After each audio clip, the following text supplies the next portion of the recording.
Je peux. Il n'y a pas de bouton, il n'y a pas de bouton. Allô? On va prendre retour, ça prend directement sur l'émission. Ça marche?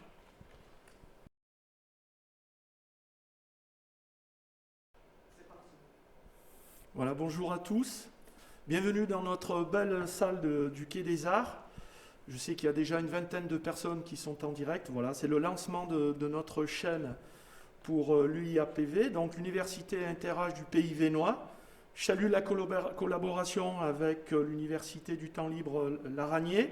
Je sais que tout le monde est là, donc c'est quelque chose d'assez solennel. Donc c'est la crise sanitaire qui nous pousse aujourd'hui à lancer cette chaîne. Vous savez que depuis à peu près octobre, je crois que les cours en présentiel sont suspendus.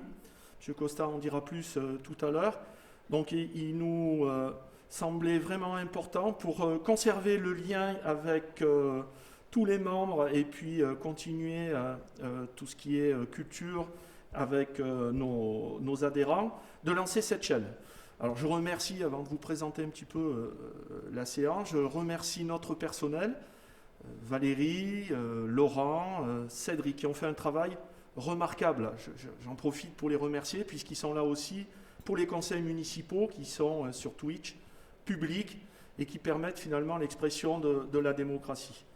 Merci beaucoup à tous les intervenants. Donc ce mercredi, on va se retrouver, je crois, sur 5 séances, avec 2 thèmes par séance, donc on aura une dizaine de thèmes. Tout ça pour arriver mi-juin sur la présentation de la saison 2021-2022 de notre Université Interage du Pays Vénois. Je sais que les conférenciers vous proposeront quelque chose de très riche. Ça ira de la vie d'un troubadour dans les Hautes-Alpes, il me semble, du Liban. Vous aurez quelque chose sur l'évolution de l'homme et de la femme. Vous aurez des choses sur, alors je vois Nimora, sur les 150 ans de la commune. Je pense qu'il y a beaucoup de choses à dire. Voilà, il y a beaucoup de choses. C'est riche, c'est varié. Et on espère que vous serez régulièrement au rendez-vous avec nos conférenciers. Voilà, je souhaite à tous un bon lancement, de bonnes interventions, et j'espère que voilà, ça sera un succès. Merci. Je vais passer la parole au suivant.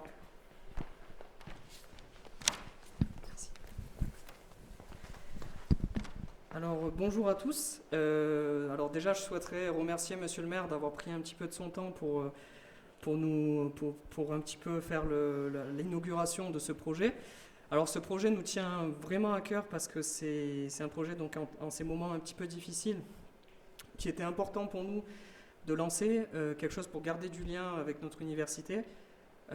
Donc le but, pourquoi utiliser Twitch? Le but c'était essayer de sortir de ce cercle un petit peu autour des visioconférences, des outils de visioconférence comme Zoom ou autre. Le but c'était d'avoir des outils, un outil un peu plus simple d'utilisation pour le public, un outil qui permette donc de visionner un contenu intéressant et ludique. Donc voilà, donc on a décidé de prendre Twitch parce que c'est juste un lien, vous avez juste à cliquer dessus et vous pouvez directement accéder à tous ces cours et ces conférences, tout en gardant une interactivité quand même importante. Voilà, donc je souhaiterais quand même remercier aussi Madame Hubo, présidente de l'UTL de Laragne, donc l'Université du Temps Libre, qui est là du coup pour une collaboration entre l'Université Interage et l'Université du Temps Libre de Laragne. Voilà, merci beaucoup, j'espère que cet outil va vous plaire parce qu'on aimerait vraiment faire pas mal de choses dessus et en plus vous permettre de découvrir cet outil, tout simplement. Twitch, c'est une plateforme qui vous permet d'avoir du divertissement, d'avoir aussi de l'information différente que vous pouvez avoir dans la télé ou même autres médias. Voilà, je vais passer du coup la parole à Madame Hubo et voilà, je vous laisse profiter.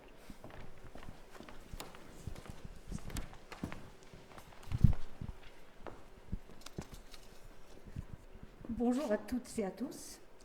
Si l'UTL Buèche-Durance, c'est notre nom, a le plaisir aujourd'hui de vous retrouver, c'est grâce à l'invitation de l'Université Interage du Pays Vénois et à la mise à disposition au Quai des Arts d'une logistique adaptée par la ville de Veynes. qu'il me soit permis tout d'abord de leur témoigner de notre reconnaissance.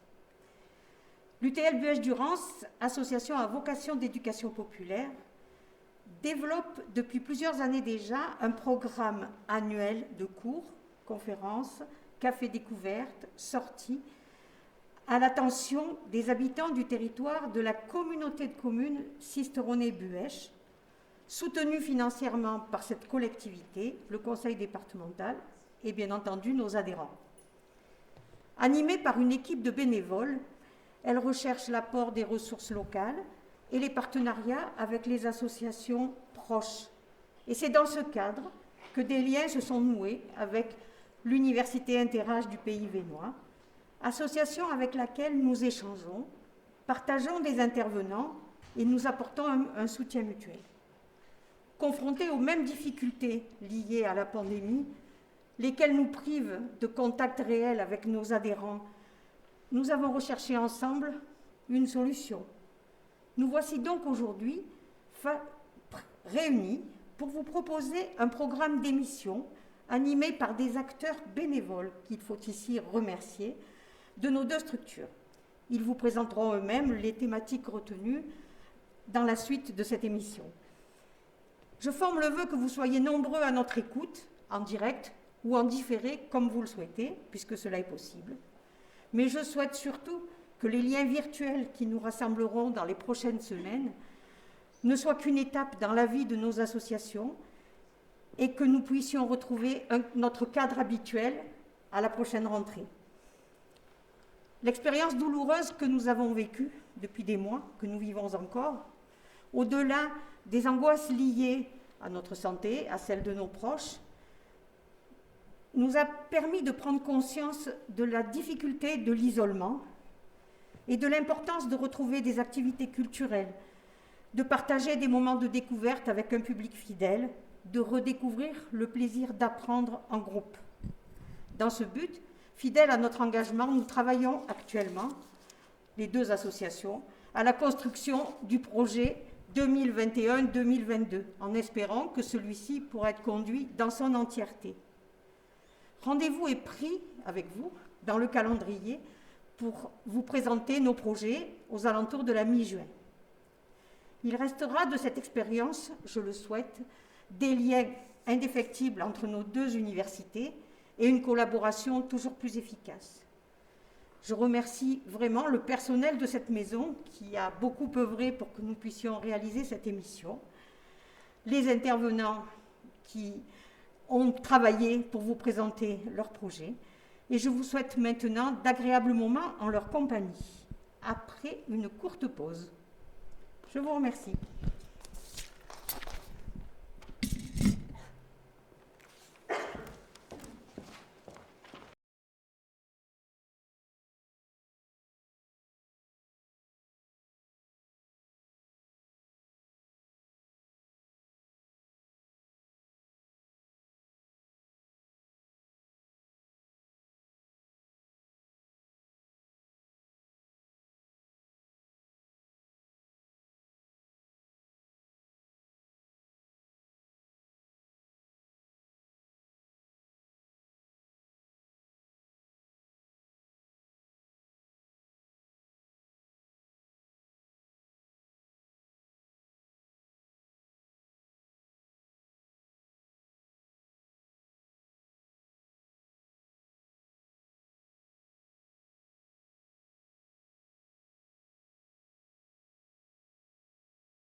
Bien, bonjour à tous.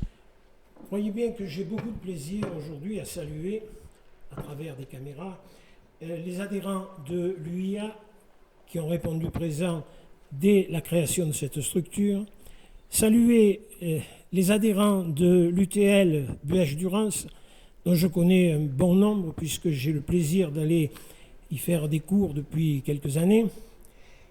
Je salue également les curieux, parce qu'il y a, paraît-il, pas mal de curieux qui vont se connecter pour savoir ce que diable on pouvait bien faire dans cette université interâge. Mais vous allez être servis. Il y a beaucoup de choses très différentes. Et puis je remercie celles et ceux qui s'étaient déjà inscrits au cours que j'avais proposé pour 2020-2021, qui n'a pas eu lieu, et qui était consacré aux femmes troubadours. Alors, s'ils ont la patience et le courage de se réinscrire pour l'année prochaine, je leur garantis que ce n'est que partie remise. Nous aurons le cours. Alors, des femmes troubadours, des troubadours, pourquoi s'intéresser aux troubadours? Après tout, est-ce bien raisonnable que de parler de ces gens qui ont vécu il y a 800 ans, pour la plupart? Eh bien, oui, il faut s'intéresser aux troubadours, oui, il faut s'intéresser au Moyen-Âge, parce que ça évitera à certains de colporter des âneries, notamment dans les médias. On en a entendu pendant pas mal de temps au cours de l'épidémie, et beaucoup de gens disaient « Oh, on se croirait au Moyen-Âge, oh, on se croirait retourner au Moyen-Âge ». Alors ça, c'est la meilleure façon de faire savoir qu'on n'y connaît rien. Le Moyen-Âge est une période comme les autres, avec des hauts et des bas, mais s'imaginer que c'est une période de barbarie, d'obscurantisme et autres est une grossière erreur. Il y a de très belles choses à découvrir dans le Moyen-Âge et les troubadours en font partie. Donc, le cours sur les troubairis, les femmes troubadours, sera proposé en 2021-2022. Et dans les séances de présentation, eh bien, je vais amorcer cette découverte avec un troubadour d'ici. Il y a des adeptes de la TV d'ici, de la radio d'ici. Eh bien, moi, je vais vous parler d'un troubadour d'ici. Il est né dans le Gap-en-Sée et il est mort à Sisteron. C'est du moins ce que nous dit sa vie. Alors, pourquoi s'intéresser à lui? Eh bien, parce que il a laissé une œuvre intéressante, considérable. Il a parlé d'amour comme les autres, mais il a aussi parlé de politique. Et ça, c'est toujours intéressant parce qu'à travers la politique abordée par un troubadour, on découvre l'histoire de son propre pays. On découvre l'histoire du Gap-en-Sée, du comté de Provence, du comté de Forcalquier, où je ne désespère pas d'organiser un jour une sortie quand les conditions sanitaires le permettront. Voilà, je vais donc vous inviter à découvrir la semaine prochaine un personnage qui a été baptisé Albert, que l'on a appelé Alberté, et à qui, au gré des manuscrits, on a tantôt ajouté 2 Sisteron ou 2 Gap-en-Sée. Voilà le personnage que je compte vous présenter dès la semaine prochaine. Je vous remercie et à très bientôt.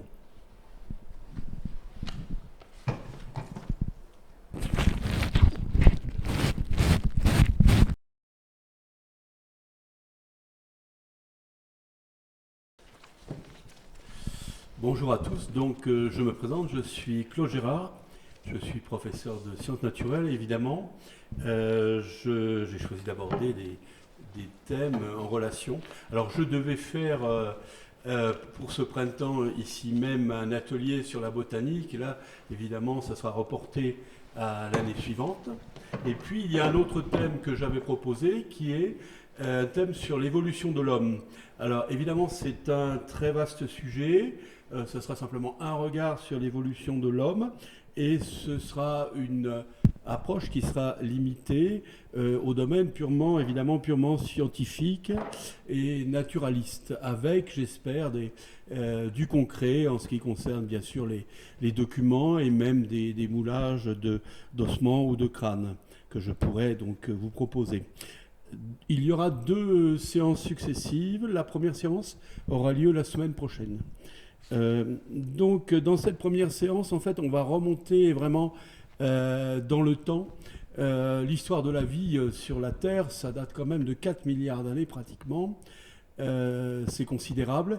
Et l'histoire de l'homme, l'arrivée de l'homme, l'espèce Homo sapiens, récemment on a reculé un petit peu les dates, on en était à moins 150 000 ans. Là, on a fait un bond, on a trouvé au Maroc un squelette qui a pu être daté, enfin des éléments d'un squelette qui ont pu être datés pratiquement de 300 000 ans. Donc 4 000 ans d'histoire de la vie et 300 000 ans pour l'apparition de l'espèce Homo sapiens.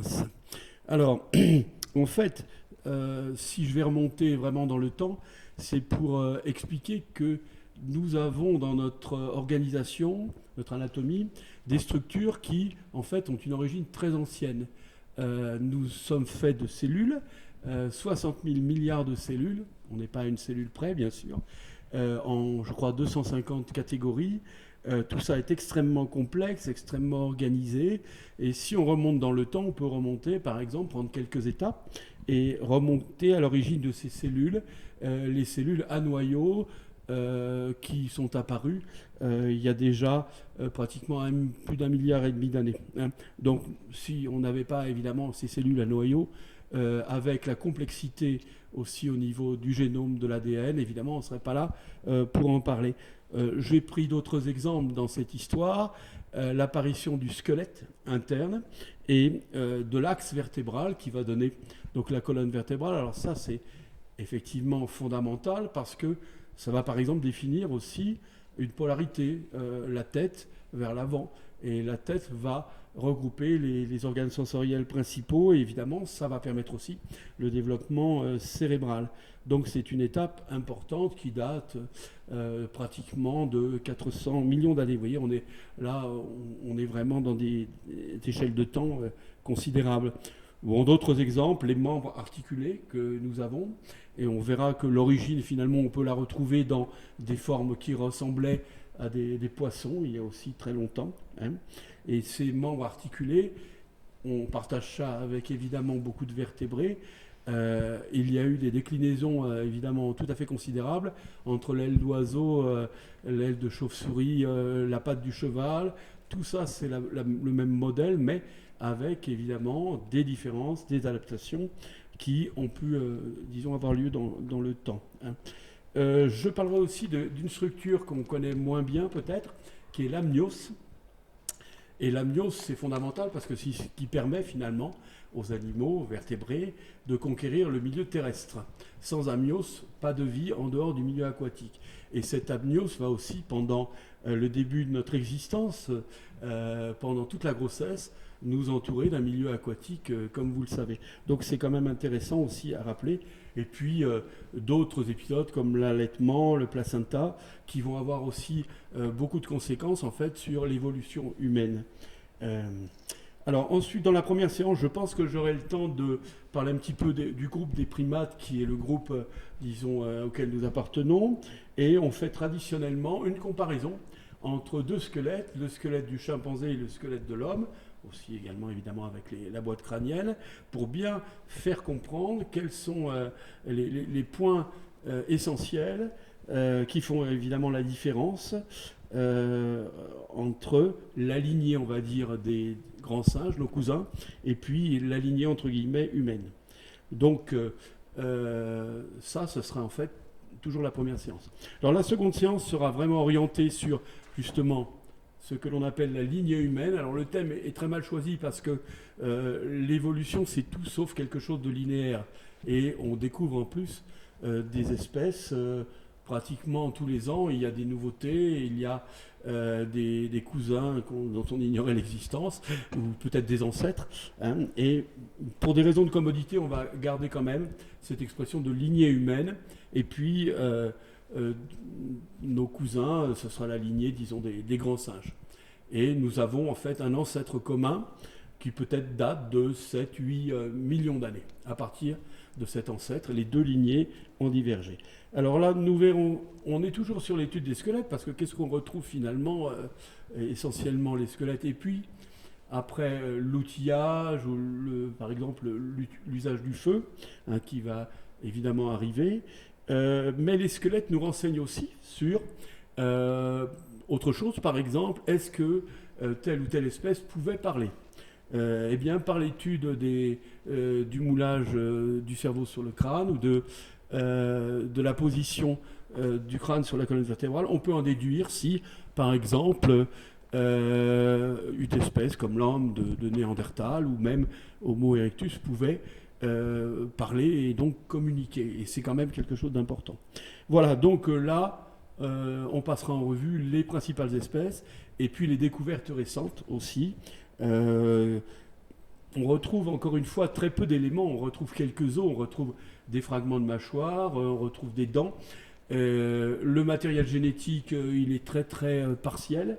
On peut aussi commencer évidemment à l'étudier. Et tout ça nous amène à une sorte de schéma d'une évolution humaine qui est une sorte de buisson finalement, où des espèces ont cohabité souvent, où des espèces ont pu aussi se mélanger, se croiser. On parle de Néandertal, et vous savez peut-être que on nous dit maintenant que nous avons à peu près 2% de notre patrimoine génétique qui provient de l'homme de Néandertal, qui est une espèce très proche. Donc ça, c'est intéressant. Hein. Il a disparu, bien sûr, il y a peut-être, je ne sais plus, 30 millions d'années, 30 000 ans, pardon. Et puis on en arrive à Homo sapiens. Alors là, sur Homo sapiens, en fait, je dirais peu de choses parce que c'est un autre domaine qui est celui de la préhistoire, et je laisserai mon collègue, monsieur Maximin, peut-être vous en parler. Hein. Par contre, on peut s'interroger sur toutes les hypothèses sur l'origine de l'homme moderne, et il y a différentes versions possibles. Et arriver par exemple à cette idée, alors on en parle beaucoup, et à mon avis un peu n'importe comment, cette notion de race, est-ce qu'elle existe dans l'espèce humaine? Alors je vous dis tout de suite que scientifiquement, c'est pas une notion qui est très fondée, parce que c'est une espèce qui est extrêmement récente de toute façon.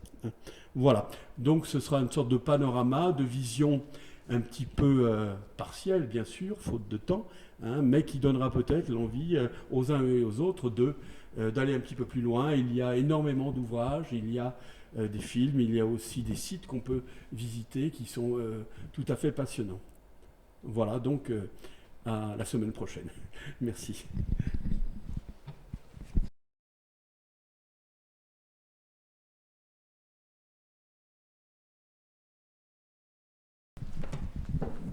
Je me présente, je suis Annick Lecoq de l'UTL Buèche-Durance, c'est-à-dire du Laragné, si vous voulez. Et je vais vous présenter le Liban, mais pas le Liban de 2020-2021, le Liban tel qu'il a toujours été, avant.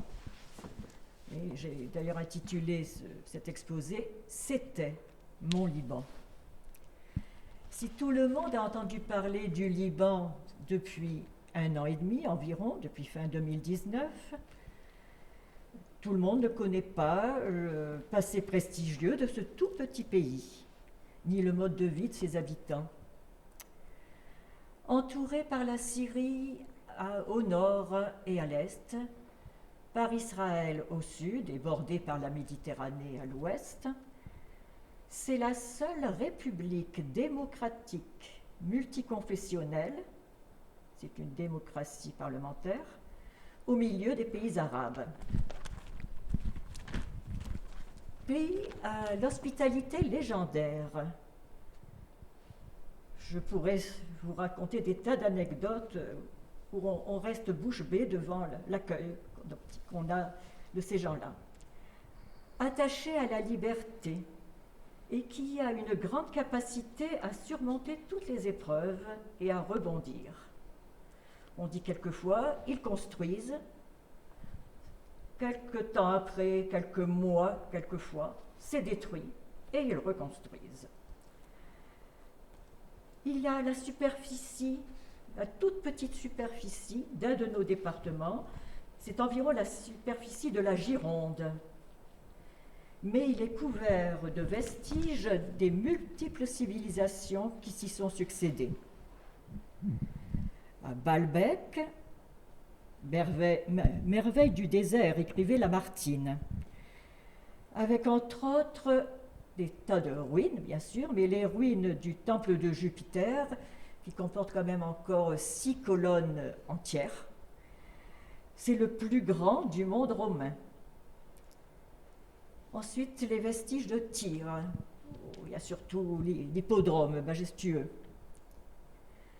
Sidon, qui est maintenant appelé Saïda, qui accueillit les plus grands savants de l'Antiquité. Byblos, et là pour moi c'est une merveille, une des plus vieilles cités du monde, parce qu'elle était habitée sans interruption depuis plus de 7000 ans. Beaucoup de villes ont commencé plus tôt, mais n'ont pas duré. Byblos est habitée depuis 7000 ans, au moins. Et à l'embouchure d'un petit fleuve, puisque les fleuves là-bas sont tout petits, la superficie est tellement minuscule, à l'embouchure du fleuve Narel-Kalb se trouvent 17 stèles. 17 stèles qui témoignent encore du passage des Égyptiens, des Assyriens, des Grecs, des Romains, des Français, des Anglais. La plus ancienne étant érigée quand est passé Nabuchodonosor II. Elle est illisible, elle est illisible, mais enfin bon. C'est un pays qui a eu une vie culturelle foisonnante, aussi bien en musique, théâtre, littérature que philosophie. Il en reste des festivals, de multiples festivals pour un si petit pays.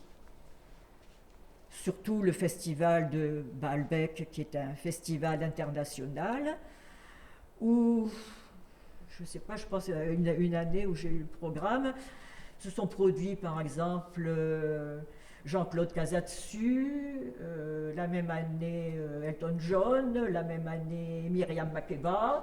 Enfin, c'est quelque chose d'incroyable. Ça, c'est Baalbek. Ensuite, il y a le festival de Bet Edin, dans le Chouf, c'est-à-dire dans la région habitée par les Druzes, qui sont, bon, dont je vous dirai quelques mots, sont des gens quand même un peu spéciaux. Festival aussi à Beyrouth, bien sûr, à Byblos, à Jbel, à Jounier, à Batroun, un peu partout. Mais ça, c'est tout l'été. Et c'est ainsi que je serai amenée à vous dire quelques mots de Gibran Khalil Gibran. Né en 1883 dans le nord du Liban, on dit d'ailleurs le Nord-Liban, sous domination ottomane à l'époque, il a été obligé très rapidement de fuir le pays et il a émigré très tôt aux États-Unis avec sa mère et ses frères et sœurs. Aux États-Unis, tout de suite, il côtoie écrivains, enfin, hommes et femmes de lettres, artistes, enfin, tout le monde culturel, disons. Surtout connu pour avoir écrit Le Prophète en 1923, Le Prophète qui a été traduit en 40 langues. C'est d'ailleurs bizarre parce que donc son œuvre traduite en 40 langues, il écrivait autant en anglais qu'en arabe, mais on ne le trouve même pas dans les dictionnaires, ou alors on en trouve 2 lignes. On n'en parle nulle part. C'est-à-dire qu'on ne peut pas le classer. On ne peut pas le classer, il est autant poète, peintre, sculpteur, philosophe. Décédé en 1931 à New York, il a marqué son temps d'une empreinte indélébile et a transmis aux générations qui lui ont succédé un double message d'amour et de liberté. amour du Liban d'abord, oui. Il y a très peu vécu, il y est retourné un peu pour ses études après les États-Unis, puis il est reparti aux États-Unis. Mais tout dans ce qu'il a fait, toute son œuvre est marquée du Liban. Mais son Liban à lui n'est pas celui des gens, des gens haut placés, n'est pas celui des politiciens, des prélats, des féodaux. Car depuis longtemps, le Liban est soumis à la corruption au plus haut niveau de l'État et des affaires. Il écrivait dans une de ses œuvres qu'il avait appelée « Mon Liban ».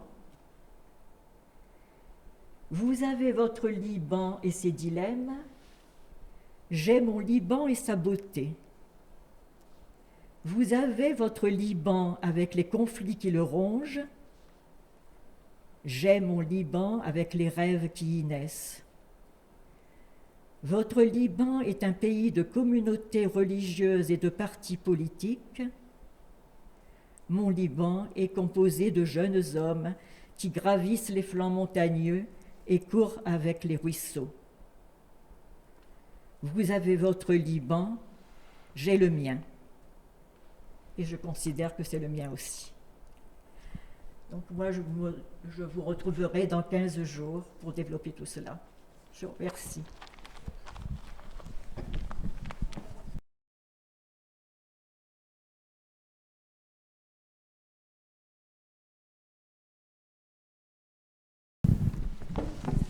Bonjour, Nathalie Liberator pour Au cœur à corps. Moi, je vais vous rappeler un petit peu ici et maintenant, en fait, par rapport à tout ce qu'on vient d'entendre, parce que ce que je vais vous proposer, c'est de parler de vous, de parler de nous, de parler donc de psychologie positive et de médiation animale avec le cheval. La psychologie positive, je vous expliquerai un petit peu, ça va permettre d'améliorer notre quotidien. Le terme positif n'est pas très approprié parce qu'il n'y a pas de psychologie négative, mais simplement pour appréhender un peu son quotidien de manière optimale, de venir parler de soi, de nos ressources, de nos valeurs, du sens que l'on veut apporter à la vie. On parlera de nos émotions, des pensées, de ce qu'on appelle le biais de négativité, de toutes ces petites choses que l'on peut améliorer par de petits outils. Donc il y a beaucoup d'outils en psychologie positive. On parlera de nos 5 sens, de la respiration. Voilà, je vais essayer de vous donner un petit peu de vous présenter comment on peut aller vers du bien-être, du mieux vivre de manière durable, accessible à tout le monde. Dans sa vie quotidienne. Ça peut être quelqu'un qui a une demande un peu particulière, qui voudrait gérer ses émotions, gérer sa colère, son hypersensibilité, ou quelqu'un qui veut aller mieux dans sa situation professionnelle. Avec la psychologie positive, il y a pas mal d'outils que l'on adapte et qui sont sur mesure par rapport à l'histoire de chacun, sans aller trop dans le passé, parce qu'on a effectivement le passé, on ne peut pas y revenir dessus. On peut aujourd'hui changer notre relation aux événements, on peut les appréhender différemment et aller vers quelque chose de plus simple, je dirais, de vivre avec. Voilà. Je vous parlerai un petit peu aussi de la médiation équine, c'est-à-dire que j'utilise à la fois les outils de la psychologie positive et le cheval qui est un partenaire fabuleux, comme tous les animaux d'ailleurs. Et le cheval est particulièrement extraordinaire parce qu'il est imposant, il est puissant, on peut lui faire confiance et il peut nous donner sa confiance si on est vraiment en accord avec nous-mêmes. D'où l'intérêt de travailler aussi en psychologie positive pour être bien soi-même, là où on en est aujourd'hui, bien dans nos baskets, je dirais, bien en accord avec nous-mêmes. Et aujourd'hui, c'est vraiment important parce qu'on traverse une période extrêmement difficile et les outils de la psychologie positive, ça remet un petit peu du pétillant. Ça remet, pour moi, je sais que ça me conforte dans mon naturel optimiste. Et voilà, ça permet d'aller mieux, de pas trop. On va pas trop parler je vais vous parler du passé. On va plutôt aller, j'aime bien la phrase de dire, au lieu de pourquoi le problème, on va dire comment les solutions. voilà, ce que je vous présenterai, c'est un petit peu tout cela dans l'exposé qui aura lieu d'ici 15 jours, 3 semaines, et je ne sais plus exactement la date. Voilà, je vous remercie. J'ai pas trop parlé de la... Oui, je vais vous reparler un petit peu de la médiation équine, de ce qui peut se passer avec un cheval. Quelqu'un qui veut gérer une émotion, par exemple, de peur ou prendre confiance en soi, confiance en lui, avec un cheval, c'est extraordinaire ce qu'on peut faire, puisqu'il faut pouvoir travailler, justement, observer le cheval, utiliser nos 5 sens pour aller vers cet animal qui, en toute spontanéité, et puis laisser faire aussi les choses. Dans ces moments-là, ce sont souvent des moments magiques de la découverte de l'homme à l'animal. Et voilà, donc ce que je vais un petit peu essayer de vous expliquer lors du prochain exposé. Je vous remercie.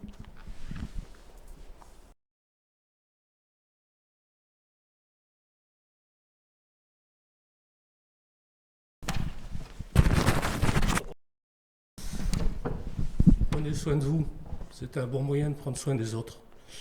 Bien, bonjour à tous, chers amis d'un jour, chers amis du soir, bonsoir.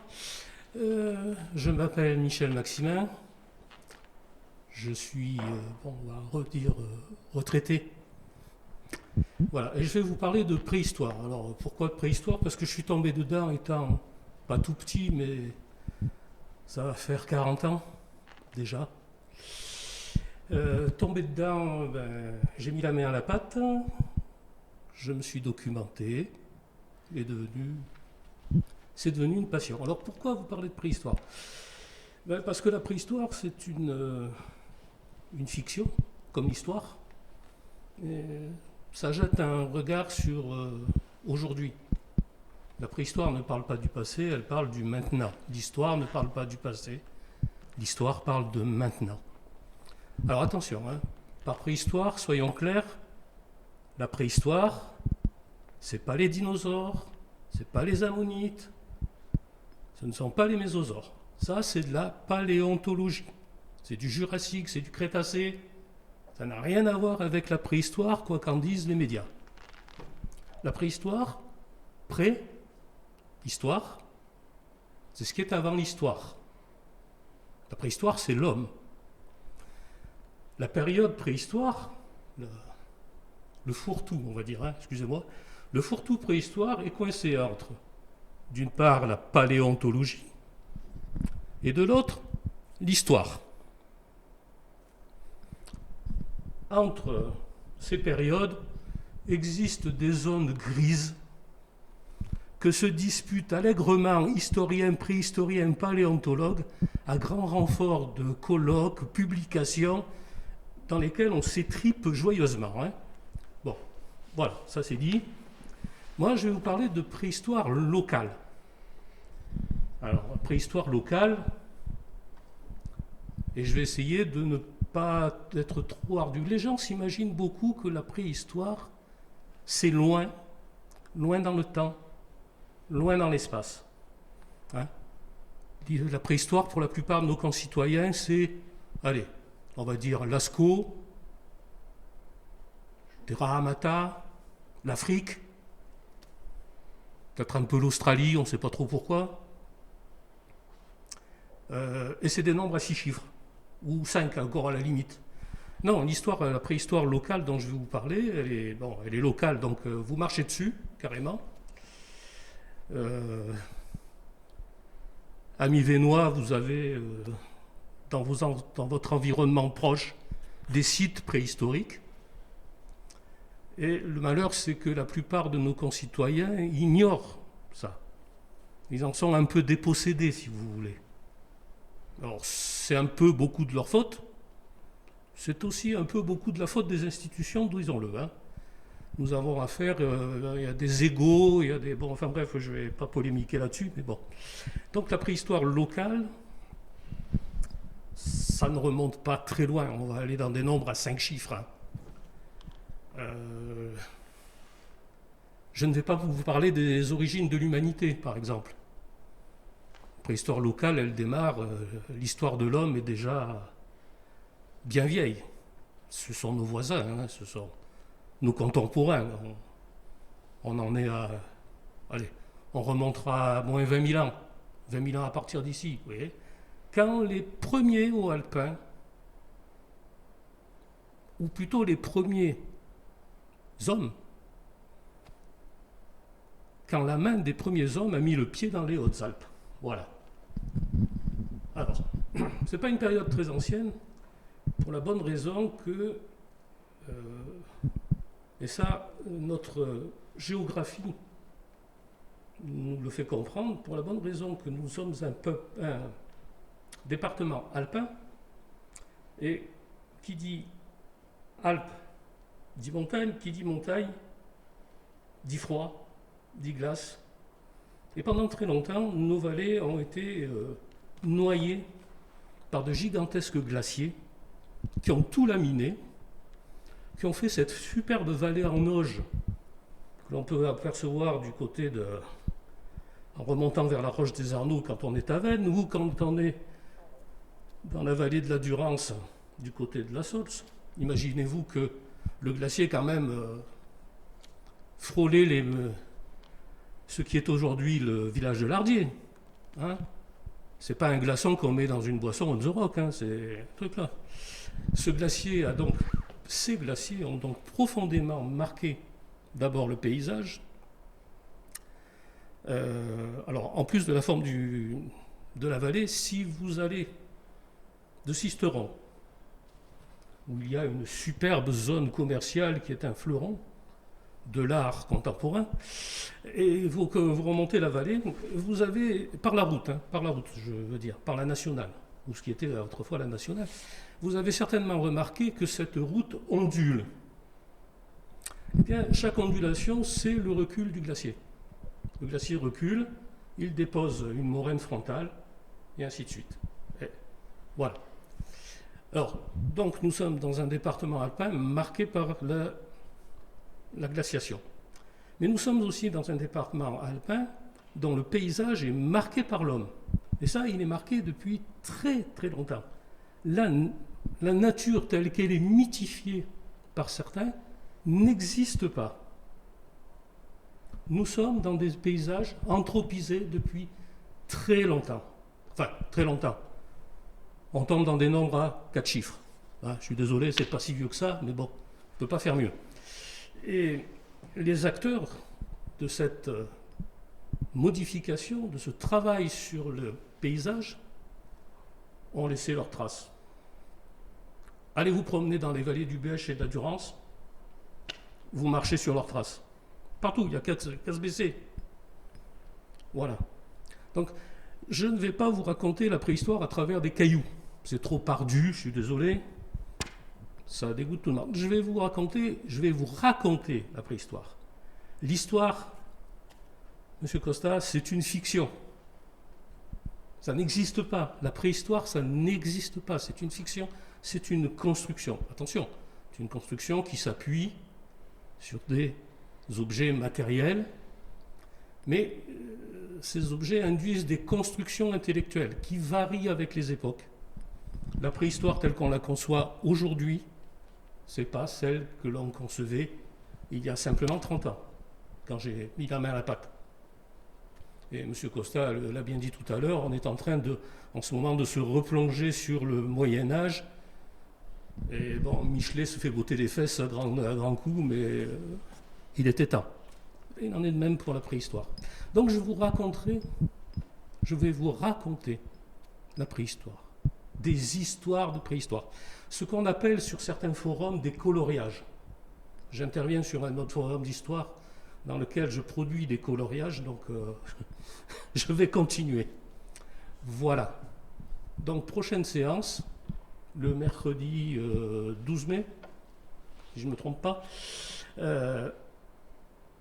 je vous parlerai, je ferai parler, je ferai agir, et j'en suis le responsable, les premiers hauts alpins avérés. Attention, ça peut changer, il y a peu de chance. Merci de votre attention.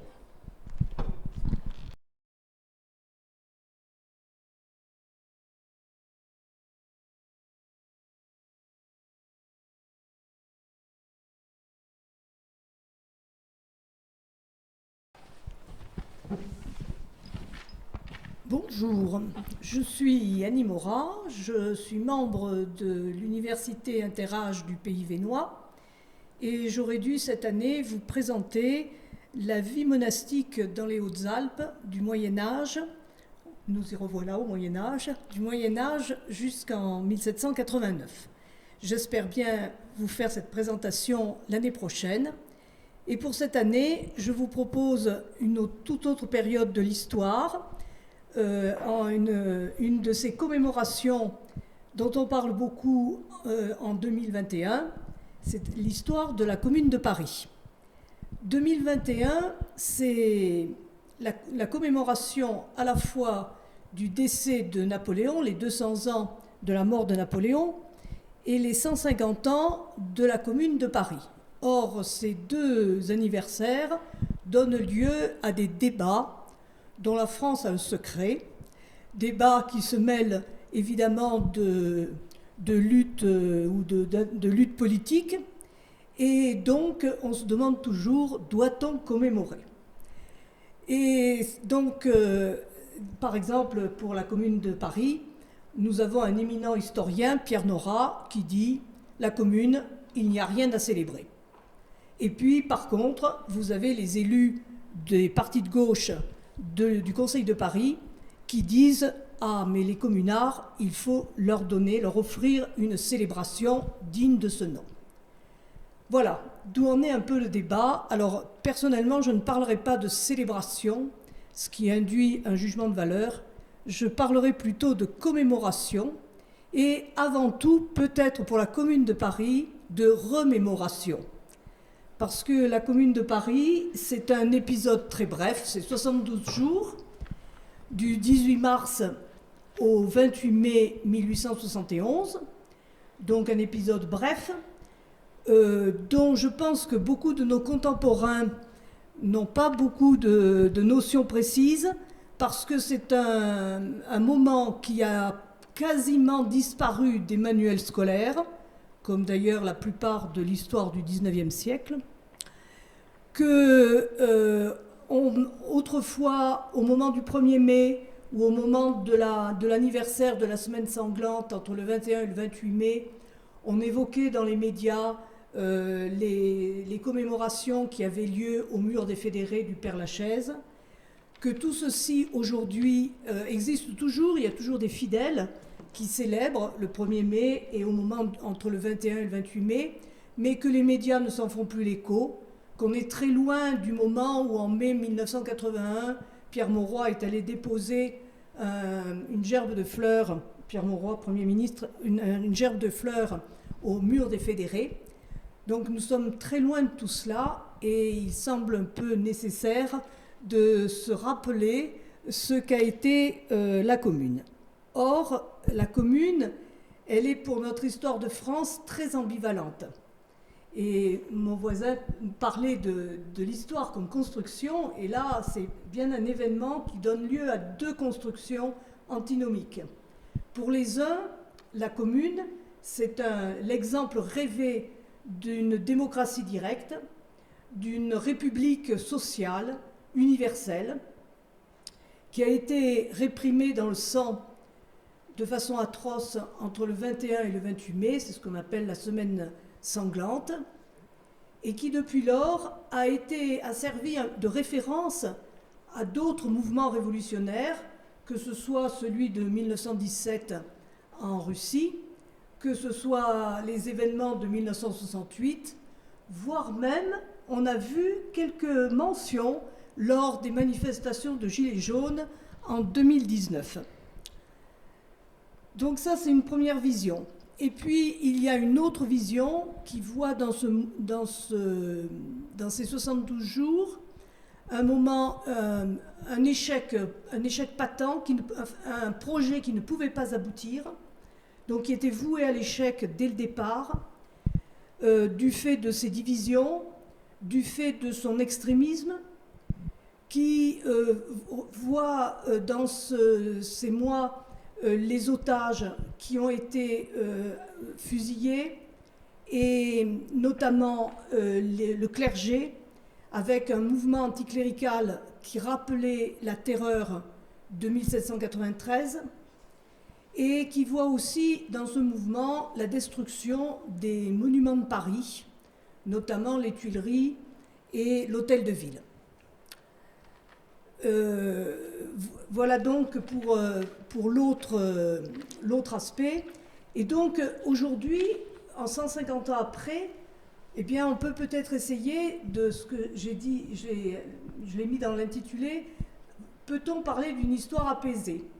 Donc le but, c'est un peu d'essayer d'analyser cet événement dans toutes ses dimensions, enfin dans la plupart de ses dimensions, et d'essayer d'en voir la complexité et d'éviter une présentation trop simpliste des deux aspects de ce moment de l'histoire. Donc je vous proposerai ainsi une présentation du contexte international, puisque nous sommes pendant la première guerre franco-prussienne, une présentation du contexte économique et social, avant de présenter ce qu'a été cette commune à travers son organisation, ses projets et son combat, la guerre civile qui en a découlé, et de mettre en avant quelques grandes figures, figures d'hommes et de femmes, parce que la commune, ce sont aussi des femmes qui ont combattu, qui ont participé à des projets éducatifs, par exemple, et quelques donc grandes figures des deux camps, du camp dit des Versaillais et puis du camp des communards. Et enfin, d'envisager un peu en conclusion les impacts de cet événement, aussi bien à l'échelle de la province, puisqu'il y a eu des tentatives de communes en dehors de Paris, et notamment à Marseille, et puis également à l'échelle du pays, dans la suite, pour les années d'après, et surtout pour l'établissement de la République qui a suivi. Et enfin, aussi des répercussions dans le monde, parce qu'à une époque où les médias commençaient à se diffuser, cet événement a eu un retentissement. Bien sûr, ce n'était pas à la vitesse de nos téléphones portables, mais quand même, pour l'époque, à une vitesse assez grande, l'événement a été connu dans le monde. Voilà ce que je me propose de vous présenter. Ce sera donc le 9 juin. Voilà, je vous remercie.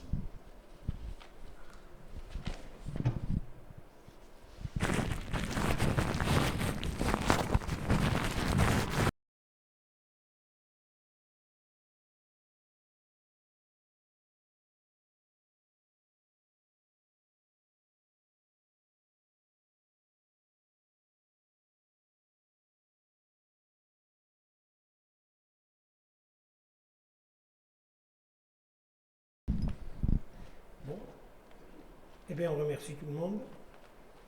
On remercie tout le monde, les adhérents, les curieux, les amis, les voisins, se rendant compte qu'il y a beaucoup de diversité, ce qui avait été annoncé par M. le maire tout à l'heure. Et ils en ont un petit échantillon, et j'espère que le programme de 2021-2022 eh bien, les ravira, parce qu'il y aura encore plus de choses, notamment des cours, des conférences et, nous le souhaitons, des sorties. Voilà, je vous remercie.